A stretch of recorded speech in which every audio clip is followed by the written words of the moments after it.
간밤에 뉴욕 증시는 마틴 루터 킹 데이를 맞아 휴장했습니다.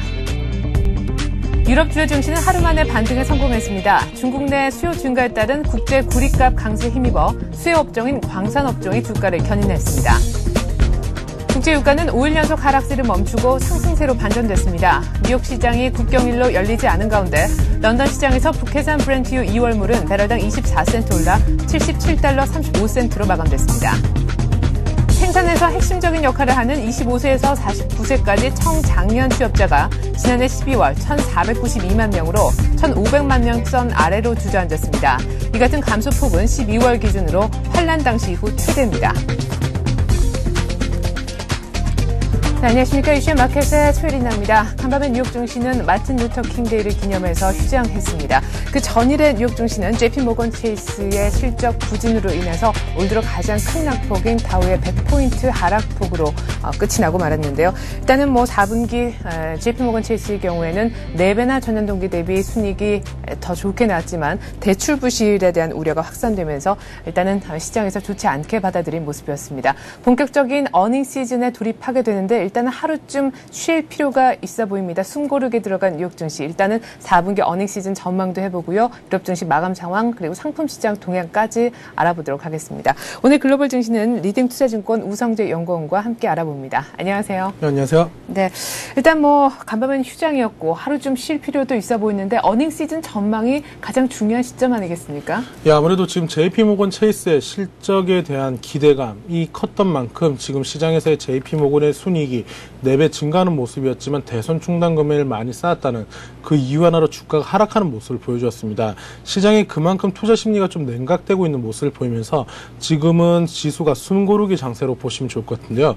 지난주 금요일날 마감했던 다우지수 그리고 나스닥, S&P 500 지수 모두 3대 지수 모두 이제 하락세를 나타냈었습니다. 지금 다우지수가 0.94%, S&P 500이 1.08%, 나스닥이 1.24% 하락으로 장 마감을 했었지만 시장이 아직까지 큰 급락세로 이어지기보다는 단기 조정의 물량이 나왔다라고 보시는 게 좋을 것 같습니다. 결국 지금 어닝 시즌에 돌입을 하면서 다우지수가 계속적인 상승 추세를 이어져 나갈지 여부, 그리고 기업들의 어닝 시즌에서의 실적이 시장 예상치를 큰 폭으로 상회할지 여부가 중요할 것으로 보여지는 가운데 다우지수는 하락세로 마감을 했지만 시장에서의 그러한 추세를 크게 훼손하지는 않는 모습을 보였던 만큼 시장에서의 조정 이후 다시금 재차 상승할 수 있는 여지는 남겨놨다고 보시면 좋을 것 같습니다. 지금 다우지수 일봉 차트를 한번 보시겠는데요. 다우지수 지금 주요 지지 라인을 뚫고 올라오는 모습을 보이면서 지수에 큰 문제는 되지 않는 모습입니다.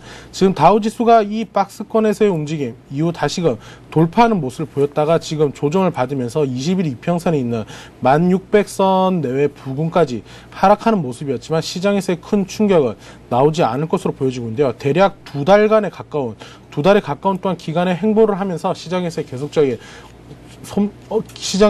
이제 흐름 자체가 손바뀜 현상이 계속 이어져 나갔던 만큼 시장에서의 큰 급락세를 이어져 나가지는 않을 것 같습니다.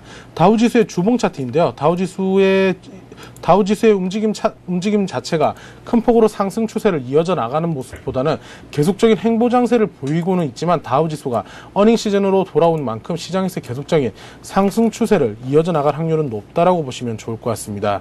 다우지수의 주봉 차트를 한번 보시겠습니다. 다우지수 지금 주봉으로 봤을 때 큰 폭으로 하락세를 나타나지 않고 계속적인 상승 추세 기조를 이어져 나가는 모습이었습니다. 5주 이평선을 크게 훼손하지 않는 가운데 시장은 상승 추세를 이어져 나왔었는데요. 결국 지금 어닝 시즌에 돌입을 했다고는 하지만 어닝 시즌이 시장에서 악재보다는 호재로 나타날 확률이 그렇게 크지는 않다라고 시장에서 우려감을 나타내고는 있지만 이러한 부분들이 만약 어닝 서프라이즈가 이어져 나갔을 경우는 다우지수가 계속적인 상승 추세를 이끌어 나가면서 11,000포인트 선 내 부분까지 상승할 수 있는 여지까지 남아있기 때문에 이러한 부분을 염두하시고 접근하셔야겠습니다. 네, 말씀하신 것처럼 이번 주에는 S&P 500에 속한 기업들 가운데 한 57개 정도의 기업이 실적을 발표를 하게 됩니다. 지금 시장이 예상하고 있기로는요. S&P 500에 속한 기업들 가운데 한 87%가 컨센서스를 넘는 어닝 서프라이즈를 낼 것으로 보고 있는데 말이죠. 어쨌거나 지수 그런 측면에서 하반 경직은 다우의 측면에서 확보된다라고 했을 때 앞으로 남은 뉴욕 증시의 어떤 향배는 역시 남은 기업들의 실적 발표에 달려있다고 해도 과언이 아니겠습니다. 일단 간밤에는 쉬긴 했지만 그 전일에 다우를 100포인트나 끌어내렸던 JP모건 체이스를 위시한 금융주에 대한 전망을 듣지 않을 수가 없는데요. 일단은 어닝 기대주였던 은행주의 첫 타자부터 실망스러운 성적을 내놓아서 나머지 다른 은행주들, 그러니까 업종 전반적으로 분위기가 안 좋을 것이다라는 우려가 확산되는 것 같더라고요. 예, 일단 지금 JP모건의 실적 발표가 있었습니다. JP모건의 실적이 과연 안 좋았냐라는 데는 좀 의구심이 좀 드는 모습인데요. 투자 심리가 냉각되고는 있었지만 순이익이 4배나 증가하는 모습을 보였던 만큼 시장에서 이렇게 안 좋게 비관론이 확산될 만큼의 주가의 모습은 아니었다고 보여지고 있습니다. 네. 지금 결국 카드론과 이제 신용대출에 따른 대손 충당금이 시장에서 부담감을 나타냈었는데 JP모건 체이스의 실적 순이익이 4배를 증가를 했었고 대손 충당금은 지금 대손 충당금을 많이 쌓았던 것이 지금 이러한 이익의 급증에도 불구하고 2.2% 하락하는 모습을 보여주었습니다. 결국 지금 이번 주에 계속 발표가 되는 시티그룹 그리고 뱅크 오브 아메리카, 웰스파고 같은 이러한 기업들의 실적이 어떻게 나오느냐 여부 또한 중요하겠지만 대손 충당금을 얼마나 쌓아놨는지 여부가 중요할 것으로 보여지고 있는데요. 지금 대손 충당금에 대한 이야기가 나오고 있고 카드론에 대한 이야기들이 시장에서 꾸준히 나왔던 만큼 이번 JP모건 체이스에서의 대손 충당금의 과도한 설정이 단기 악재로 적용될 확률은 있습니다. 하지만 지금 카드론이나 이런 부분들의 신용 대출을 어느 정도 막고 있고 체크카드 쪽으로 자금의 유입을 바꿔나가고 있는 현상이기 때문에 시장에서 이런 대손 충당금이 다시금 내년 올해 2분기에 만약 이런 대손 충당금을 작게 계상하면서 이 부분이 순이익으로 다시 편입이 됐을 경우에 시장에서 큰 호재가 될 수 있을 만큼 아직까지 금융주에 대해서 비관적으로 접근하기에는 시기상조라고 보여지고 있습니다. 결국 지금 시티그룹, 뱅크 오브 아메리카, 모건 스탠리 같은 주요 기업들의 실적 또한 순이익은 급증할 확률이 높은 만큼 시장에서의 비관론이 계속적으로 금융주에 대한 비관론이 계속적으로 나타나기보다는 단기 악재 이후 다시금 재차 반등에 성공할 수 있는 확률 또한 높기 때문에 이러한 금융주의 실적 발표를 유심히 지켜보셔야 될 것 같습니다. 네, 일단은 뭐 예상된 것이라고 해도 일단은 하향 조정이 점점점 되고 있는 은행주들에 대한 실적 잠정치, 이것이 정말 뚜껑을 열어봤을 때 눈높이가 낮아진 상황에서 만약에 더 낮아진 결과를 내놓는다면 주가는 분명 부정적인 영향을 줄 수도 있을 것 같습니다. 일단은 뭐 쭉 은행주 실적 얘기를 하셨는데 실적 스케줄부터 조금 체크를 해볼 필요가 있을 것 같습니다. 뱅크 오브 아메리카 그리고 시티그룹 또 웰스파고 모두 다 지금 적자를 예상하고 있지 않습니까? 예, 지금 19일날 시티그룹, 20일날 뱅크 오브 아메리카, 모건 스탠리, 웰스파고의 실적 발표가 있습니다. 이것과 함께 스테이트 스트리트 그리고 US 뱅코프 21일날 골드만삭스 22일날 BB&T의 발표가 있는데요. 지금 가장 눈여겨봐야 될 것은 아무래도 시티그룹 19일날 장 전에 발표가 있는 시티그룹의 실적 발표입니다. 네. 지금 전년도에는 마이너스 1달러 72센트였었는데 이번에는 0.33달러 33센트의 적자가 예상되고 있는 만큼 지금 시티그룹의 실적이 어떻게 나오는지 여부가 중요할 것 같습니다. 또한 뱅크 오브 아메리카, 웰스파고, 모건 스탠리 실적 발표가 있는데 이러한 모건 스탠리 같은 경우에는 0.36달러 36센트의 순이익을 로 예상이 되고 있는 만큼 지금 이러한 실적들이 어떻게 나오는지 여부가 중요할 것 같은데요. 지금 JP모건의 실적 발표 또한 똑같았지만 실적이 예상치를 상회하는 모습이었지만 이러한 대손 충당금이 얼마나 더 나왔는지 여부에 따라서 시장에서의 움직임이 달라졌던 만큼 이러한 대손 충당금 설정 그리고 주요 재무제표의 어떠한 핵심 주요 이제 개정 과목들이 어떻게 나오는지 여부 또한 확인해 보셔야 될 것 같습니다. 네. 자, 일각에서는 미국의 금융주도 금융주지만 말씀하신 것처럼 금융주는 생각 외로 또 그렇게 나쁘지 않을 수도 있고 JP모건 체이스에 대한 실적도 그렇게 부정적으로 볼 것까지는 없지 않느냐라는 쪽으로 조금은 긍정적인 쪽으로 얘기를 하셨는데 금융주보다도 IT주의 실적이 오히려 관건이다라는 얘기가 있습니다. 뭐 시티그룹, 모건 스탠리, 골드만삭스뿐만이 아니라 뭐 IBM, 구글, 애플 등의 실적도 공개가 되지 않습니까? 예, 지금 이제 19일날 IBM, 20일날 이베이, 그리고 21일날 구글, 그리고 22일날 제너럴 일렉트로닉스, 맥도날드 주요 항공주들의 발표가 있습니다. 예. 지금 봤을 때 PC의 수요가 급증을 하고 있고 이러한 것들로 인한 시장에서의 반도체 업종들의 업황이 계속적으로 개선될 것이라는 기대감이 나오고 있는 만큼 19일날 발표가 있는 IBM의 실적 또한 중요할 것으로 예측되고 있습니다. 지금 미증시에서의 기술주가 지금 한 단계 더 상승을 하기 위한 주요 어닝 서프라이즈가 중요한 만큼 시장에서 이러한 기술주의 실적 또한 눈여겨봐야 될 것 같은데요. 지금 전자 상거래나 이러한 부분에 따른 온라인 쪽에 대한 기대감이 커지고 있는 만큼 20일날 발표해 있는 이베이의 실적 또한 기대가 지금 큰 모습인데요. 21일 같은 경우 구글의 실적 발표가 있습니다. 네. 구글 같은 경우에 중국에서의 철수를 할 것으로 한 이야기가 나오고 있고 이러한 것들이 시장에서 영향을 미치고 있는 만큼 20일 날 발표되는 구글 또한 시장에서 큰 핵심이 될 수 있는 부분이기 때문에 이러한 부분을 염두하시고 이런 주요 기술주의 실적 발표를 관심 가지고 지켜보셔야겠습니다. 네, 뭐 주 초반에는 사실상 금융주 때문에 조금 뉴욕 증시가 압박을 받을 수 있을지 몰라도 주 후반에 IT주들의 실적이 또 좋아진다면은 조금 주 후반에는 힘을 낼 수 있지 않을까라고 기대도 해보게 되네요. 자, 그렇다면 이제 이 같은 미국의 어닝 시즌이 국내 증시에 어떤 영향을 미칠지도 역시나 짚어봐야 될 텐데요. 미국의 금융주의 경우에는 충격이 좀 클 것이다라는 예상이 있었지만 사실상 우리 주말에 거의 다 선반영했다라는 느낌이 있고 어제는 오히려 연고점도 다시 쓰면서 1710선도 돌파를 했단 말이에요. 예, 일단은 지금 말씀드린 것처럼 미국 금융주들이 그렇게 실적이 나쁘다라고 지금 시장에서 비관적으로 보고 있기보다는 시장에서 단기 예상보다 대선 충당금이 쌓이면서 혹시나 모를 시장에서 부실에 대한 우려감이 커지면서 주가는 급락하는 모습이었습니다. 결국 지금 미국 증시의 이러한 흐름이 시장에서의 국내 증시에도 부정적인 영향을 미치기보다는 지금 이제 어느 정도의 악재 그리고 호재는 될 수 있겠지만 국내 증시의 모멘텀에 따른 움직임은 계속 나타날 것 같습니다.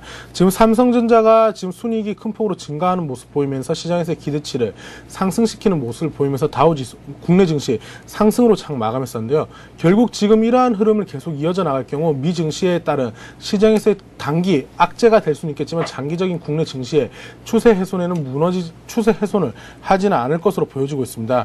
오늘 같은 경우 국내 증시 1711.78포인트 어제 장 마감했었는데 오늘 같은 경우 1700포인트대 지지를 해주면서 다시 유럽 증시의 상승과 함께 우리나라 증시 또한 상승을 계속할 수 있는 여지 또한 남겨져 있고 오늘 발표가 있는 시티그룹 등 주요 금융기업들의 실적 발표를 앞둔 시장에서의 관망세는 커질 수밖에 없을 것으로 보여지고 있습니다. 네, 자 그렇다면 IT주에는 미국 쪽에서 실적이 굉장히 좋다면 우리 쪽에 다시 한번 좀 호재로 작용을 할 수가 있겠습니까?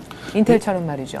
네, 일단은 지금 이러한 흐름을 얼마나 더 이끌어 나갈지 여부가 중요할 것 같습니다. 결국 인텔의 실적이 좋게 나왔을 경우 이러한 기술주들에 대한 기대감 또한 커지고 있고 지금 우리나라 시장 같은 경우에 이제 3D 관련 업종들에 대한 기대감 또한 커지고 있는 모습입니다.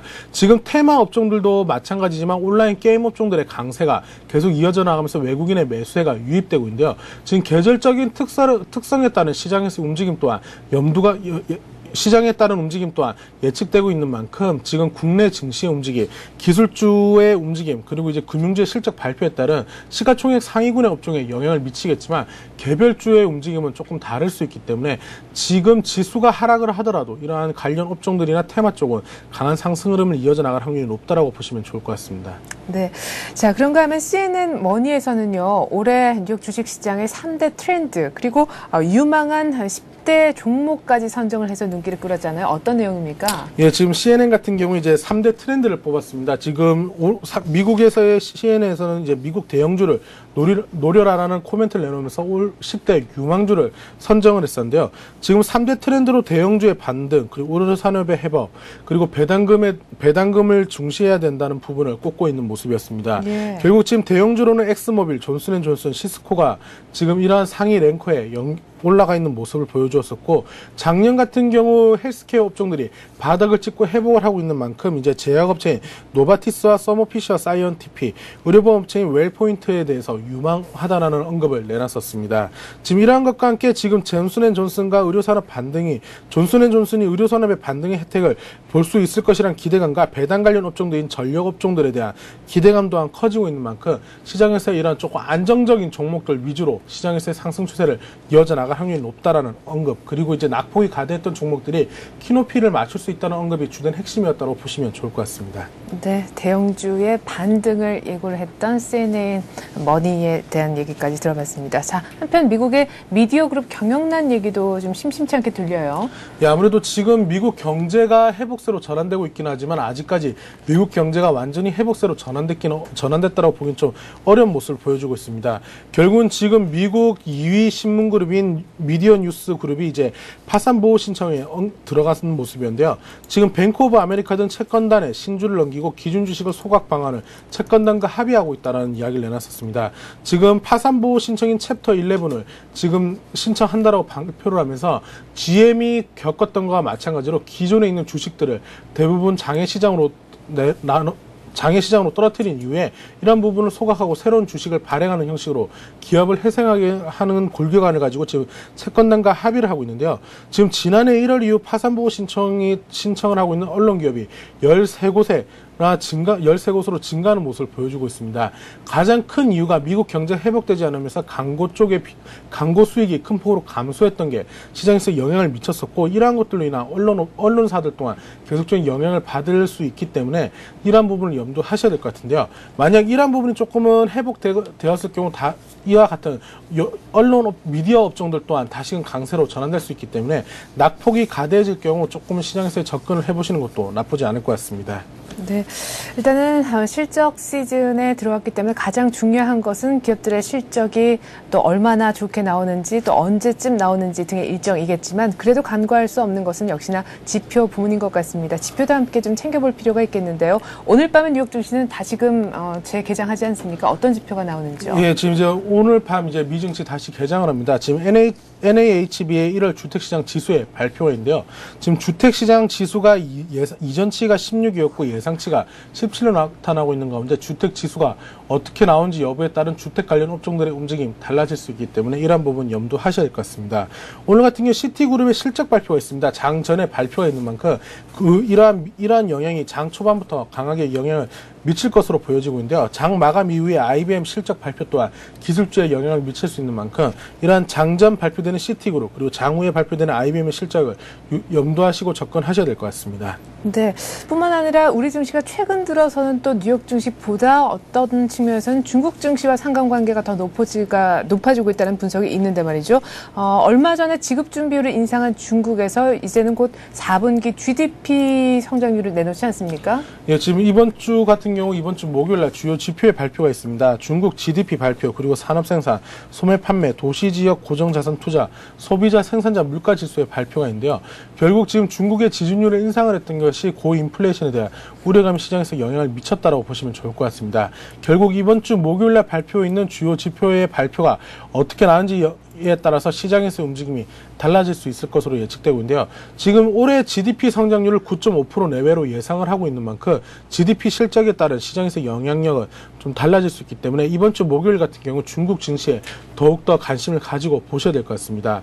또한 소비자 물가지수와 생산자 물가지수의 발표, 결국 이러한 것들은 인플레이션과 가장 밀접한 연관이 있는 만큼 중국의 지준율 인상 그리고 이제 긴축 통화가 이런 긴축 정책이 언제쯤 나올지 여부는 인플레이션의 영향에 따른 움직임이 나타날 수 있기 때문에 12월 소비자 물가지수 그리고 생산자 물가지수의 영향은 좀 클 것으로 예측되고 있습니다. 12월 같은 경우 계절적 특수 현상으로 인한 시장에서 인플레이션이 조금은 크게 나타나고 있는 모습을 보이는 만큼 이러한 것들이 단기 충격을 흡수할 수 있을지 또한 중요할 것으로 예측되고 있는 가운데 이러한 소비자 물가지수와 생산자 물가지수의 발표 또한 시장에서의 관심을 가지고 지켜보셔야겠습니다. 네.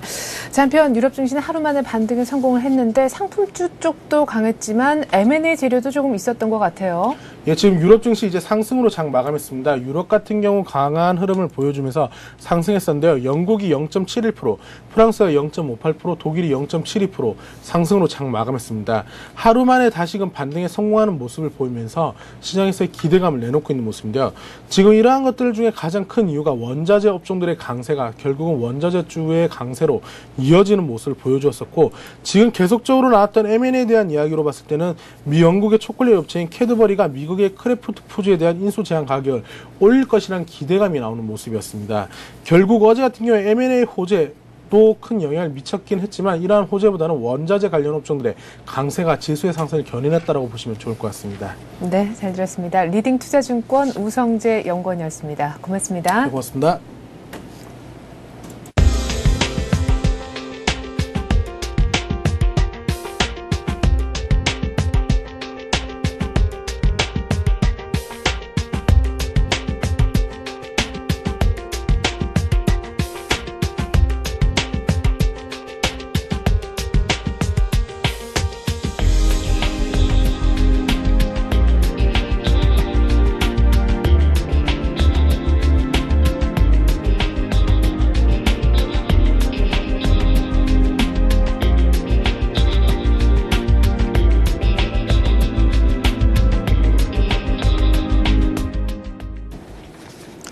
네, 간밤에 뉴욕 증시는 휴장했습니다만 유럽 증시는 하루 만에 반등에 성공을 했습니다. 그렇다면 오늘 우리 증시는 어떤 흐름을 보여줄까요? 자세한 전망 전문가 연결해서 들어보죠. 동양증권증권 홍제지점으로 가서 최일종 팀장 만나보겠습니다. 안녕하세요. 네, 안녕하십니까. 최일종입니다. 네, 어제 우리 미국의 JP모건 체이스 실적 우려에도 불구하고 오히려 연 고점을 경신하지 않았습니까? 네네. 전일 우리 증시 흐름은 아주 변동성이 다이나믹하면서 파생시장 흐름으로 인해 강세 흐름을 연출을 했는데요. 주역이라고 할 수 있는 부분은 이제 파생 수급의 주체는 개인의 하락 방어에 따른 선물 매수 확대로 인한 외국인들 선물 매도 축소로 지수는 적극적인 상승 전환을 한 것으로 판단이 되어지고요. 또한 여전히 모멘텀이 유효한 상황이라고 할 수 있는 원자력 관련 테마가 형성되어 있는 중공업주와 어닝 시즌의 핵심 종목이라고 할 수 있는 전기전자 업종의 강세로 인해 종합지수의 하락 흐름이 상승 반전되었다라고 정리해 볼 수 있겠습니다. 이번 주 우리 증시는 미국도 마찬가지 흐름이 나타날 것으로 보입니다만은 각국의 개별 나라의 한정된 그리고 커플링되지 않으면서 전반적으로 어닝 시즌 부분이 발을 맞추는 그러한 이제 흐름이 이제 개별적인 나라에서 이렇게 나타날 것으로 이렇게 판단을 하고 있습니다. 그 가운데서 우리 증시는 이번 주 어닝 시즌의 핵심이라고 할 수 있는 전기전자 업종의 핵심 종목들의 실적 발표가 20일과 21일에 각각 이제 LG 디스플레이와 하이닉스가 있다라는 점으로 지수의 견조한 흐름을 한번 조심스럽게 예상을 해볼 수 있을 것 같고요. 아울러 수급적인 측면에서 외국인들의 적극적이지는 않지만은 여전히 현물을 매수하고 있는 모습, 그리고 달라진 풍경이라고 할 수 있는 기관들의 대규모 프로그램 물량 대비로 해서 기관 전체의 순매도가 축소된 점, 이런 점을 봤을 때 전반적인 증시의 하반경 육성 및 상승으로의 오버슈팅 가능성이 있지 않느냐, 이렇게 조심스럽게 예상을 해보도록 하겠습니다. 오늘 우리 시장을 핵심적으로 이끌 수 있는 부분은 이제 우리나라의 실적에 대한 자신감 회복에 달려 있다라고 할 수 있겠는데요. 우리 시장, 아시아 시장 하락 조정과 다르게 강한 흐름을 지금 나타나고 있습니다. 이러한 실적에 대한 자신감을 회복하고 있는 것으로 판단이 되어지는데, 이런 부분이 다른 아시아 국가들과의 차별화를 회복하는 것으로 오늘 우리 시장 핵심 변수는 심리적인 부분이다라고 정리를 해볼 수 있을 것 같습니다. 네, 여러 가지 이제 수급도 양호하고 어닝에 대한 자신감도 좀 있다라고 얘기를 하셨습니다. 자, 그렇다면 오늘 어제 쓴 1710선 회복에 대해서 어떤 추가적인 지수 상승을 기대해 봐도 좋겠습니까? 투자 전략 세워주시죠. 네, 전일 제가 전략으로 말씀드린 부분이요. 우리 시장은 여타 아시아 시장의 흐름과는 좀 차별화되는 흐름을 보일 것으로 보이고, 종합지수의 오버슈팅의 기대감을 가지고 이렇게 말씀을 드렸는데요. 여전히 강세 흐름이다라고 결론부터 말씀을 드리겠습니다. 이러한 강세 시장에서의 특징은 어닝 시즌에 의한 실적 부분이 상당히 주가를 민감하게 반영시킨다라는 특징이 있습니다. 따라서 오늘 우리 증시에서의 전략은 강세 업종의 강세 매매 전략, 즉 다시 말씀드리면 아직까지 중공업, 조선, 해운, 전기전자의 일부 종목들로 강세의 모습이 지속되고 있는 만큼 이런 종목들을 보유하신 분들께서는 단기 급하게 올라와서 부담스러운 상황일 것으로 판단이 됩니다. 그래서 음봉이 적극적으로 출회되면서 기술적인 5일선 매매, 즉 5일선이 하회하게 되면 매도하는, 어깨에서 매도한다라는 느낌의 전략을 말씀을 드려보겠고요. 신규 진입하신 분들께서는 강세 종목들의 추격 매매에 상당히 부담스러울 것으로 이렇게 판단이 되어지는데요. 이럴 때는 분할 매수, 즉 3분의 1씩 나눠서 매수하는 전략을 취해 주실 것을 권해드리겠습니다. 그동안 글로벌의 순환매 차원에서 아시아를 시작으로 해서 상승 흐름이 나타났는데 유럽과 미국의 증시의 상승 흐름으로 한번 순환을 했고요. 우리 증시는 아직 전고점을 돌파하지 않은 상황에서 이번에 이러한 핵심 업종들 중심으로 돌파 시도하는 모습을 예상을 해서 매매 접근 전략을 적극적으로 구사하는 게 좋을 것이다. 이렇게 말씀을 드려보도록 하겠습니다.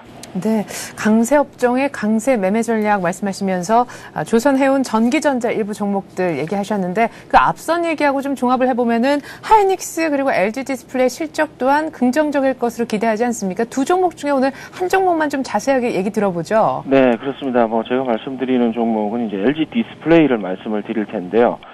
일단 수급적인 측면이 좀 상당히 좀 강할 것 같고, 그 다음에 이제 재료적인 측면, 실적적인 측면이 좀 부각이 될 것 같습니다. 기관이 지금 5일 연속 강하게 순매수를 지금 들어오고 있죠. 이러한 부분을 생각해 봤을 때, 이 LG 디스플레이, 최근에 강세 모습을 보이면서 종합 지수 대비, 아웃퍼폼을 했다라고 뭐 이렇게 판단을 해서 추가적으로 뭐 하락을 할 것이다라고 보기보다는 기관의 이제 강한 순매수 그리고 전기전자 업종의 이제 차별화된 상승 흐름의 핵심 종목이라고 할 수 있는 이제 이러한 LG 디스플레이가 4분기에는 이제 충분히 가격 조정을 받았고요. 오는 1분기 실적과 2분기 실적 기대감으로 인해서 어닝 시즌이라는 재료적인 측면 이러한 부분이 좀 부각이 될 것으로 이렇게 보고 있습니다. 실적적인 측면에서는 이제 20일 내일이죠. 예, 실적 발표가 이제 나옵니다. 4분기 영업이익이 전분기보다는 58% 정도 감소할 것으로 이렇게 뭐 예상을 하고 있습니다만은 지금 지수 가격의 상승 흐름은 전체적으로 봤을 때는 1분기 실적과 그다음에 중국의 소비 부양 수혜를 받고 그 개선 효과가 뚜렷이 나타난다. 뭐 이런 부분에 초점이 맞춰지는 것 같습니다. 그리고 이제 기술적인 부분을 한번 봐드릴 텐데요. 기술적인 부분을 이제 보더라도요. 전반적으로 최근 바닥에서 고점인 42,900원까지 36%의 그 상승 흐름을 보인 이후에 21선까지 눌림목 조정을 받고 있는 그런 상황입니다. 추가적인 실적 모멘텀이 작용할 경우에는 고점을 쉽게 돌파할 것으로 이렇게 보이는데 이러한 부분에 있어서는 N자형 패턴의 흐름이 적극적으로 나올 것으로 이렇게 판단을 해볼 수 있을 것 같습니다. 그래서 매수가는 44,000원 정도 선에서 제일 종가가 41,150원 정도에 이제 종료를 했습니다만은 일단 5일선 부근에서의 그 장대 양봉이 계속해서 형성이 되는 걸로 봐서 44,000원 정도 부분에서 분할 매수가 가능할 것으로 이렇게 판단을 하고 있고요. 목표가는 일단 일봉상으로는 판단이 안 됩니다만 주봉상으로 봤을 때 큰 흐름 자체는 5만 원 정도까지는 1차 매도 시점이 나올 것으로 이렇게 보고 있습니다. 손절가는 좀 짧게 잡겠습니다. 44,000원에 사셨다면 39,000원 정도에 일단 손절을 하시는 걸로 이렇게 말씀을 드리겠습니다. 네, 잘 들었습니다. 동양증권증권 홍제지점 최일종 팀장이었습니다. 고맙습니다. 네, 감사합니다.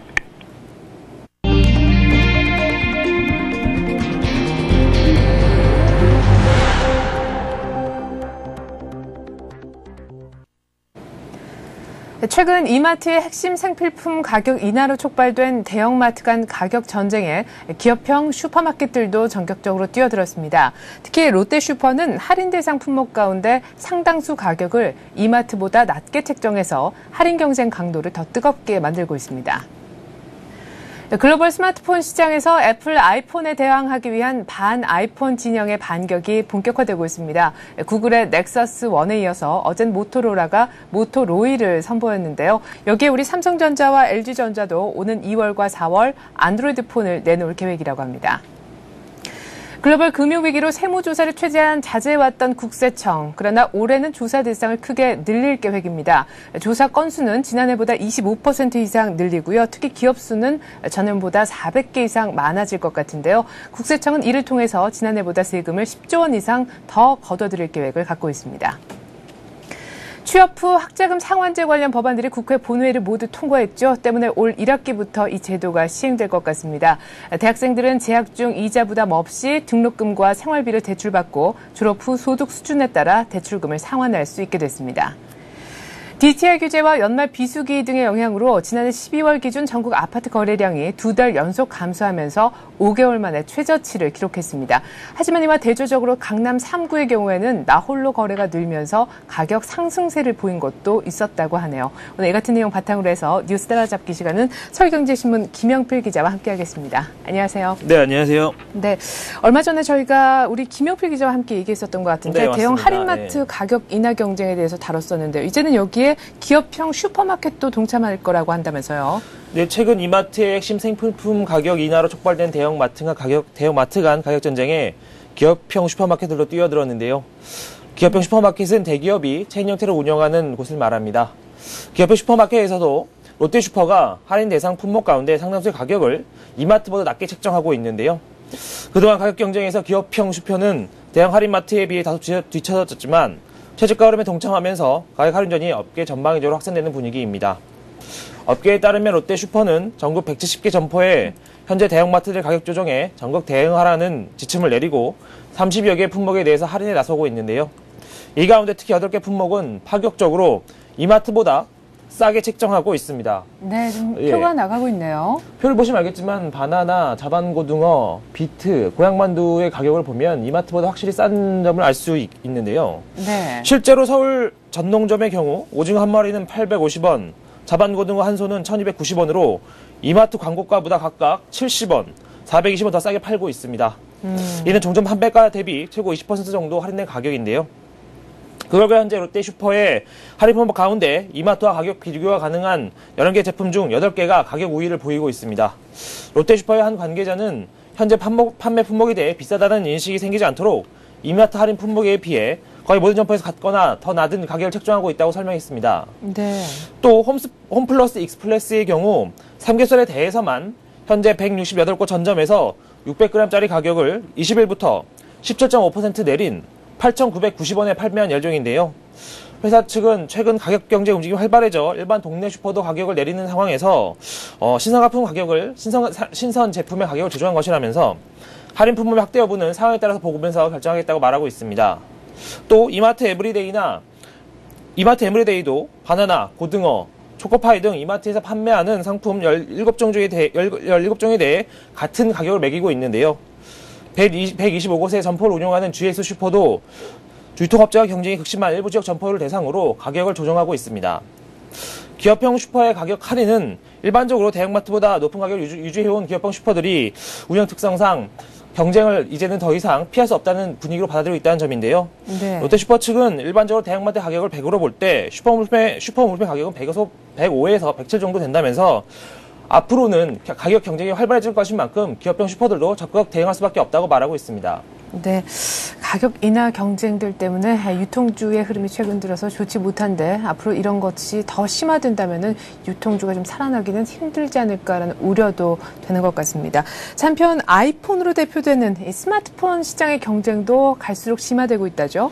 네, 아이폰 열풍으로 대변되는 스마트폰 시장의 경쟁이 갈수록 치열해지고 있는데요. 스마트폰 시장에서 애플의 아이폰에 대항하기 위한 모토로라, 삼성전자, LG전자 등 반 아이폰 진영의 반격이 본격화되고 있습니다.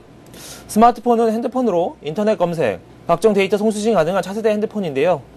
구글이 지난 5일 자체 개발한 스마트폰인 넥서스 1을 선보인 데 이어서 18일에는 모토로라가 구글의 안드로이드 운영체제를 탑재한 모토로이를 국내 시장에 처음으로 공개했습니다. 여기에 삼성전자와 LG전자도 각각 오는 2월과 4월 안드로이드 폰을 내놓을 계획이어서 앞으로 스마트폰을 시장을 둘러싼 아이폰과 반 아이폰 진영의 대결이 한층 흥미롭게 진행될 것으로 전망이 되는데요. 릭 월럭 하척이죠. 모토로라 코리아 대표는 18일 서울 신라호텔에서 기자간담회를 열고 구글의 안드로이드 운영체제를 도입한 스마트폰인 모토로이를 공개했습니다. 모토로이는 구글 맵스와 유튜브 등 구글의 콘텐츠를 자유롭게 이용할 수 있다는 점이 장점인데요. 네. 월럭 하척 대표는 이 자리에서 모토로이는 모토로라가 돌아왔다는 평을 받을 수 있는 제품이라면서 애플의 아이폰과 정면 승부하겠다는 의지를 밝혔습니다. 삼성전자와 LG전자 등 국내 휴대폰 업체들도 아이폰에 대항해 글로벌 스마트폰 시장의 주도권을 잡기 위한 경쟁에 본격적으로 참여하고 있는데요. 삼성전자는 윈도우 모바일 기반의 스마트폰인 옴니아 시리즈를 국내 신작에서 선보인 데 이어 2월 중에는 구글의 안드로이드 운영체제를 탑재한 스마트폰을 내놓고 본격적으로 경쟁에 참여할 계획입니다. 삼성전자는 올해를 스마트폰 시장 공략의 원년으로 제정하고 이를 위해 올해에만 모두 40여 종에 달하는 새로운 제품을 내놓을 생각입니다. 네. 이는 지난해보다 2배 이상 늘어난 수치인데요.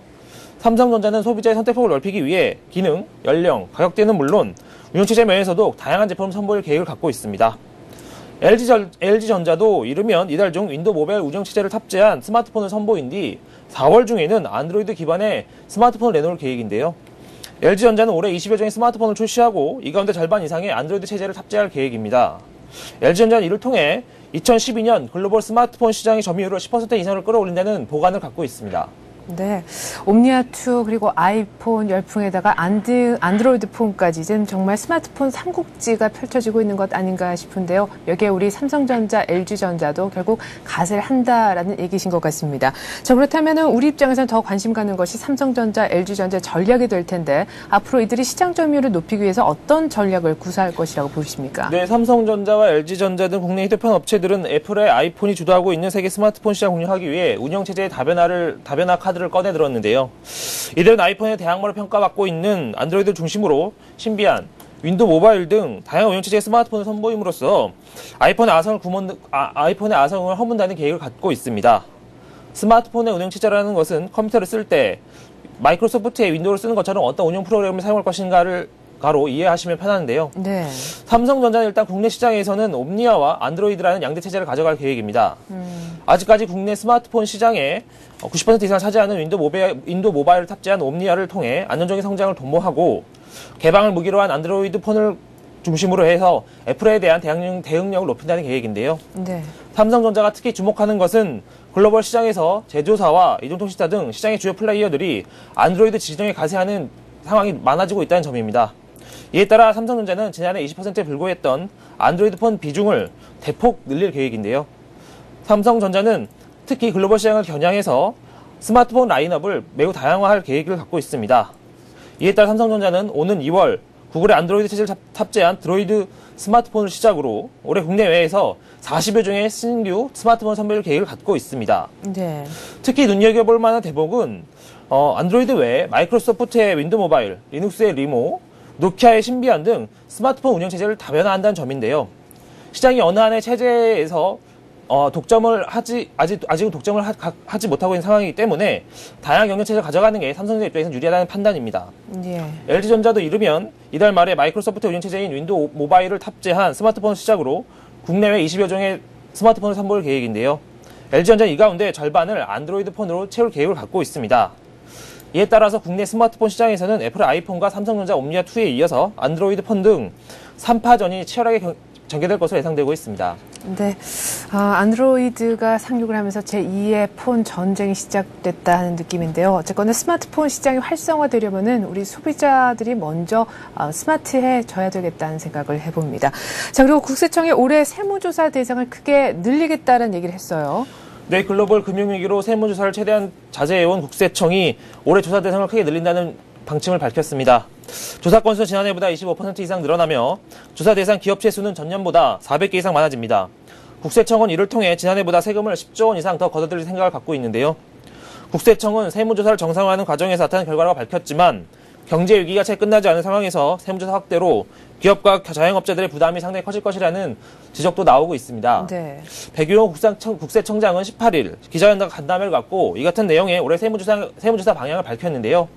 백 청장은 지난 2년 동안은 경제 위기로 정기 세무조사를 상당 부분 유예해 준 측면이 많다면서 올해는 이를 정상화 방침이라고 밝혔습니다. 이에 따라 국세청은 올해 1만 8,500건의 조사를 실시한 예정인데요. 세무조사 건수는 매년 꾸준히 줄어들어 왔던 게 사실입니다. 표에서 보시면 알 수 있겠지만 2005년 이후에 세무조사 건수는 계속 감소 추세를 진행해 오고 있었는데요. 2010년에 다시 늘어나게 되는 셈입니다. 네. 구체적으로 살펴보면 법인은 조사 비율이 지난해 0.91%에서 올해 1.1%로 개인은 0.08%에서 0.1%로 높아지게 됩니다. 현재 법인 수가 40만 개 이상임을 감안하면 400여 개의 법인이 추가로 세무조사를 받게 되는 셈인데요. 예. 국세청은 세무조사 확대를 통해 올해 국세 수입액을 지난해보다 10조 원 이상 많은 160조 원까지 늘리기로 했습니다. 백 청장은 올해를 과세 사각지대 양성화의 원년을 삼겠다면서 고소득 업종, 기업 자금 불법 유출, 허위 세금 계산서 수수, 역외탈세 등에 대해 실효성이 있는 조사를 통해 대응해 나가겠다고 밝혔습니다. 네, 결국 납세 정보망이 상상 이상이라서 탈세를 하게 될 경우에 꼭 반드시 잡힌다라는 얘기로도 들리는데 말이죠. 결국에는 국세청이 여러 가지 지적도 있습니다만은 세금을 추가로 더 많이 걷어들여 세수를 확보해서 정부의 국간을 좀 채우겠다라는 얘기네요. 네, 그렇습니다. 국세청이 세무조사 대상자를 늘리겠다는 것은 아무래도 경제 위기를 해결하느라 나라 국간을 많이 비운 만큼 이제는 채울 때가 됐다는 얘기인데요. 다시 세무조사를 많이 해서 숨겨져 있는 세금을 많이 확보해 국가 재정을 튼튼하게 하겠다는 얘기입니다. 백 청장은 다만 세무조사 확대에 대해서 세법 질서와 원칙을 세우려는 것이지 기업에 부담을 주기 위해서는 절대 아니다라는 점을 누차 강조했는데요. 세수 확대로 국민에게 짐을 지을 수 있다는 우려를 불식시키려고 애쓴 것으로 보입니다. 네. 국세청이 올해 목표로 삼은 국세 수입액은 160조 원인데요. 지난해 세수가 154조 원이었지만 지난 2008년 2월 세수분을 감안하면 10조 원 이상을 더 걷어들여야 한다는 것이 백 청장의 설명입니다. 국세청이 이를 위해 삼은 전략은 크게 두 가지인데요. 하나는 경제 위기를 넘기기 위해 한동안 중지했던 세무조사를 다시 정상화하는 것입니다. 국세청은 지난 2007년 1만 9,302건에 달했던 조사 건수를 2008년 글로벌 금융위기 발생 이후에는 2년 연속 1만 5천 건 안팎으로 유지를 해왔는데요. 이를 올해에는 3년 전이 이전 수준으로 다시 정상화할 방침인 것입니다. 전년 대비로는 무려 25%나 늘어나는 것인데요. 이를 늘어나는 것이 아니라 정상을 봐달라는 게 국세청의 큰 당부입니다. 하지만 조사 비율에서 나타나듯 법인의 경우 400개 이상 조사 대상 업체가 늘어나면 특히 이제 대기업들 조사 부담이 네. 상당 부분 커질 가능성을 배제할 수 없게 됐습니다. 국세청의 또 하나의 전략은 숨은세원 찾기인데요. 백 청장은 이날 과세 사각지대를 양성하는 원전을 삼겠다고 말했는데요. 현금 영수증 발급 의무화와 해외 금융계좌 신고제 도입 등으로 정책적 인프라가 구축되는 만큼 제반 여고도 충분하다는 것이 국세청의 설명입니다. 네. 자, 다음 소식입니다. 좀 위태했었습니다. 시행 시기를 놓고 말이죠. 그런데 다행스럽게도 취업 후 학자금 상환제가 결국은 다음 달, 이번 1학기부터 시행이 되게 됐죠. 네, 말도 많고 탈도 많았던 취업 후 학자금 상환제가 다음 달부터죠. 1학기부터 시행되게 됐습니다. 국회는 18일 본회의를 열어 취업 후 학자금 상환제에 대한 상환제 관련 법안을 처리했는데요. 취업 후 상환제 관련법은 취업 후 학자금 상환 특별법과 한국장학재단 설립법 개정안 등 2건이며 국회는 올해 학자금 대출 제한을 마련하기 위해 한국장학재단 채권에 대한 국가보증 동의안도 함께 처리를 했습니다. 이에 따라 대학생들은 재학 중에 이자 부담 없이 등록금 및 생활비 대출을 받고 졸업 후에 소득 수준에 따라서 장기간에 걸쳐 대출금을 갚을 수 있게 됐는데요. 네. 취업 후 상환제가 적용되는 대학생은 80만 명 가량으로 추정되고 있습니다. 또 대출 채무자가 65세 이상으로 국민연금 소득 이외에 다른 소득이 없고 대통령령이 정하는 소득 인정액 이하일 때는 대출 원리금 상환 의무도 면제해주도록 했습니다. 국회는 아울러 이날 등록금 상환제를 도입을 위한 고등교육법 개정안도 처리했는데요. 개정법에서는 각 대학의 등록금 인상률을 직전 3개년의 평균 소비자 물가 상승률에 1.5배를 넘지 않도록 했습니다. 예를 들어 직전 3개년 평균 소비자 물가 상승률이 3%라면 4.5% 이상을 넘을 수 없다는 얘기인데요. 네. 사립대가 이를 어길 경우에는 불이익을 받도록 하고 있습니다. 또 각 대학이 교직원, 학생, 관련 전문가 등으로 구성된 등록금 심의위원회를 구성해 직접 등록금을 책정하도록 했습니다. 네, 등록금 상한제 도입 얘기도 있었던 모양인데 어쨌거나 좀 전에 저희가 살펴봤었던 취업 후 학자금 상환제 이자율은 아직까지 결정이 안 났습니다. 이자율도 좀 잘 조정이 돼서 우리 학생들 좀 많이 도움을 받았으면 싶습니다. 자, 그리고 끝으로 한 소식만 더 보죠. 부동산 관련 뉴스인데요. 아파트 거래량이 5개월 만에 최저치를 기록했다고 합니다. 정부 규제 탓인가요? 네, 총부채 상환 비율이죠. DTI 규제와 연말 비수기 등의 영향으로 전국 아파트 거래량이 5개월 만에 최저치를 기록했는데요. 강남 3구의 경우 가격 하락세가 컸던 일부 재건축 대상 아파트 단지를 중심으로 거래가 늘면서 가격이 오른 것도 나타나기 시작했습니다. 국토해양부가 이날 발표한 지난해 12월 신고분 아파트 실거래가 자료에 따르면 전국 아파트 거래량은 44,944건으로 11월에 46,048건에 이어 두 달 연속 감소세를 기록해 5개월 만에 최저치를 기록한 것으로 나타났습니다. 네, 잘 들었습니다. 이렇게 해서 오늘 뉴스 따라잡기 시간은요. 김영패 기자와 함께했습니다. 김 기자 수고 많았습니다. 네, 감사합니다.